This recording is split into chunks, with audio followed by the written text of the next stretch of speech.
Kita perhatikan ataupun tadi Pak Harun juga mengatakan begitu KTA menjadi kunci utama. Nah, ini sejauh apa pendekatannya dengan bank-bank khususnya bank pembiayaan tanah air? Ya, kita kalau dari grup kita selalu menjalin hubungan baik dengan bank-bank pemberi KPA maupun pemberi KPR. Saya sering sekali menyampaikan bahwa kunci utama dari pasar properti itu adalah mengatasi ketidaksanggupan orang untuk membiayai pembelian tersebut. Jadi kuncinya adalah KPR dan KPA. Ya, kalau untuk apartemen ya KPA, kalau untuk rumah ya KPR. Kalau misalnya bank-bank ini tidak memberikan KPA atau KPR, ya banyak sekali yang tidak bisa afford untuk membeli properti. Jadi itu sangat menjadi kunci utama bagi developer ketersediaan KPA dan KPR. Itu. Baik, Pak Harun, tapi kalau dari CTRA sendiri hingga saat ini ada nggak sih Pak yang masih progresnya dari pembangunan apartemennya masih running? Karena memang kalau tadi Pak Harun sampaikan belum ada begitu untuk pembangunan apartemen yang baru di CTRA.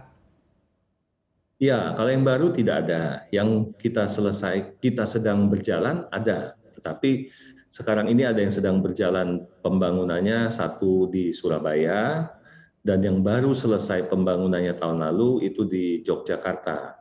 Yogyakarta itu kita juga beruntung karena kebetulan kita selesaikan, kemudian ada, kan Jogja itu kebanyakan pasarnya untuk student.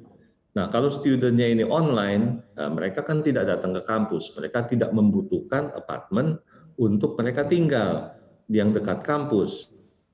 Ini mempengaruhi. Jadi kita untuk tower berikutnya kita tunda, kita baru membangun satu tower saja. Tower berikutnya kita tunda karena kita tahu kalau kita bangun sekarang nggak mungkin ada pasarnya, karena kan student masih online sebagian besar. Ya, nanti kalau sudah offline kita baru bisa mulai lagi kalau kita analisa pasarnya sudah memungkinkan. Baik, Gitu. Kalau di Pak Harun, Jakarta kalau kita kita tidak ada yang perhatikan. sedang construction. Oke, baik. Pak Harun, kalau kita perhatikan begitu kebijakan yang diberikan oleh pemerintah terhadap rumah begitu ataupun rumah tapak ini kan juga ada begitu ya stimulusnya rumah di atas 2 miliar ataupun lain-lain stimulus dan juga insentif yang diberikan. Tapi kalau di apartemen sendiri seperti apa sih Pak? Dan apa saja model stimulus dan insentif yang diperlukan begitu khususnya bagi para pengembang? Oh, sebenarnya sama. Jadi itu kemarin insentif yang diberikan oleh pemerintah mengenai PPN DTP, PPN ditanggung pemerintah, itu berlaku untuk apartemen maupun untuk landed houses. Ya, syaratnya adalah bahwa delivery apartemen atau rumah tersebut harus bisa dilakukan Desember 2021 paling telat. Dan pembayaran juga dapat dilunasi Desember 2021.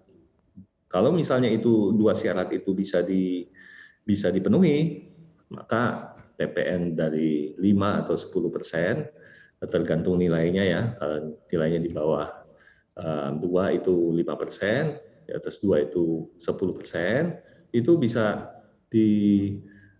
ditanggung pemerintah. Sehingga itu dari harga sendiri berkurang jauh sekali. Itu menjadi insentif buat kita yang sangat baik. Menurut kita itu insentif yang diberikan pemerintah mengenai PPN BTP itu sudah sangat tepat sekali untuk kita.